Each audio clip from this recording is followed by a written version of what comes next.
So, today I'm kind of here as FiNeSiTe to bring across the reason why I've kind of been away, I want to say, for like at least a year. Well, a year of not having actively created anything since Fi, and 2 years of not actually really doing anything concrete or consistent in terms of music production. So, I guess it all begins with Buried Deep because it was a revelatory experience that I encountered while reevaluating who I was as FiNeSiTe in the last couple of months when I was finally piecing my life back together. I looked inward and I started to see what really was buried deep, to find the DNA of who I used to be, right? So I've just retraced my steps, and the first thing I found was Forbidden, because every track that I write is really a deep resonance and a core memory of what I had and held near dear to me. Regardless of how poorly produced it was, it's really just something like a time capsule that holds a key sense of myself. So I wrote down what I could, right? Well, in an encrypted form back then. These tracks in this secret little album, Buried Deep, was published 3 years ago, and it was a blend of orchestral and electronic experiments, lots of piano elements that you can hear. It's more like a soundtrack than an EP, as a couple of friends were saying.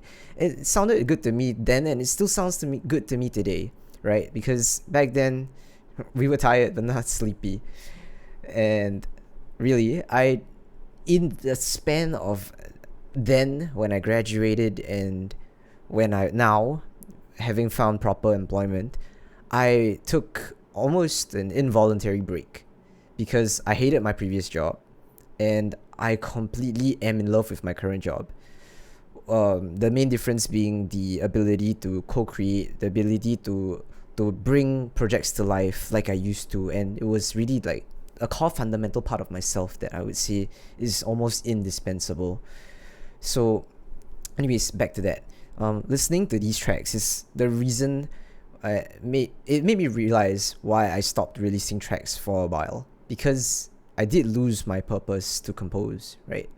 After graduating, I lost that human connection that I really heavily relied on. There was a lot of people that I was connected to that I really found really core human fundamental experiences, just chilling deep late at night in a club room with someone drinking. That's like honestly the first memory that comes to mind. It's core memory. Staying late after clubs sessions to just chill, jam, chit chat.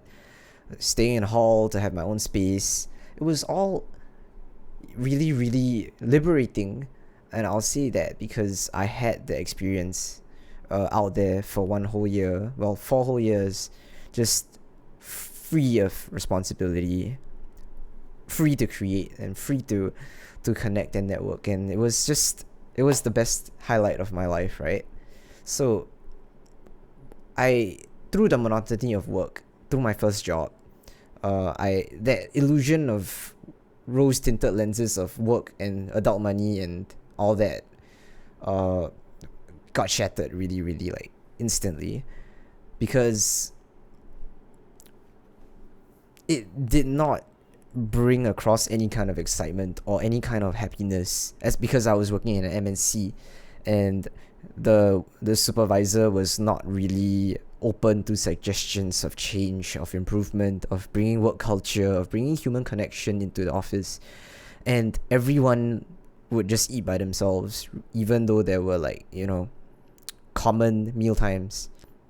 It was, you've had that Stardew Valley moment where you realize knocking off at 5:30 sharp is a thing. 8:30 to 5:30 is something that you really want to stick and adhere to. When you've hit that point, when you stare at the computer screen for the upteenth time and realize this is not what you want to do anymore, you just quit.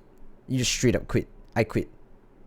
But with that loss of a forced purpose, I kind of went through a dark period of my life because I stopped having stories to tell. and I stopped having people to catch up with. And in that period of time, I also was caring for my dog, Oreo.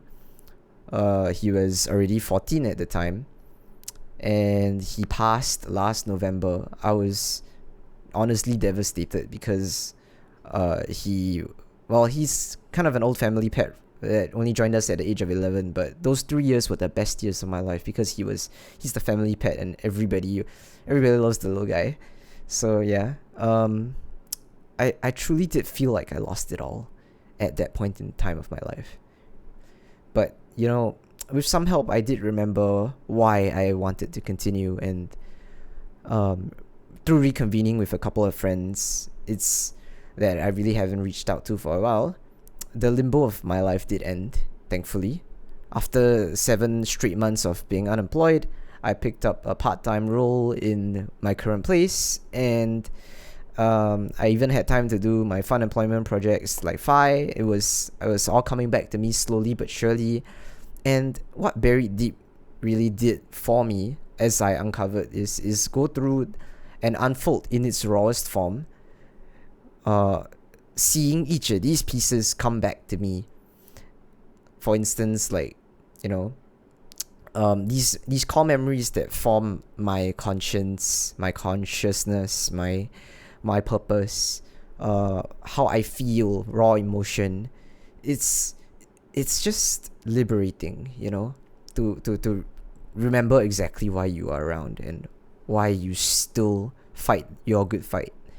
So I guess moving forwards, we all say that art is kind of like a mirror of your soul, right? So if you don't look inwards, you'll never really truly know who you are. So I guess that's why I had to finish up and wrap up Buried Deep with Senses and Dreams. Because it's just such a nice call out, with all the intimate moments of life, with all the permeations of not seeing that depth or difference between reality and dreams. Because as you teeter-totter on that fine line, right, you kind of lose yourself. You can't accept one or the other, because one is too harsh for you to accept, and the other is too surreal to be real. You have trust issues with yourself. You don't trust your senses, you don't trust your dreams. I've been treading that fine line for a very, very long time, and yeah, me falling either ways, I just lose my balance. But anyway, with Very Deep Out, it's really with deep regret and a strong pleasure that I'm dropping this old logo that I've had for a while now. The one with the little like W's, the mask, because I really don't resonate with it anymore. When's that gonna happen? I don't know, but it's gonna happen sooner or later, I suppose. And finding Buried Deep made me understand again the reason why I write music in the first place, and that is to convey the human side of emotions in songs, right? I may be an electronic music producer, but I produce based on my feels and emotions. So I create stuff on a whimsical basis. I create thoughts and dreams. I daydream. I'm always aloof. But you know what? It doesn't mean that I should try to, use that as an excuse to not try and be consistent at the very least. To strive and be a little better for myself so I can produce more as well. And that's exactly what I had originally started to set out to become, right? So for the last day of the month updates, this is something that I'm going to be doing on a consistent basis now, I will hope. I can start sharing a little more about projects that I've been doing. I'm going to be talking a lot more about maybe some philosophical aspects of why I do certain tracks. I don't know, just throwing out ideas right now out in the wind because they're always nice to have. Yeah, and you'll be hearing a lot more from me in the next couple months. I have a lot more projects under wraps right now that I am waiting for the right time to unveil. So please stay tuned. I'll be around, and I'll thank you all and love you all so much for sticking by with me.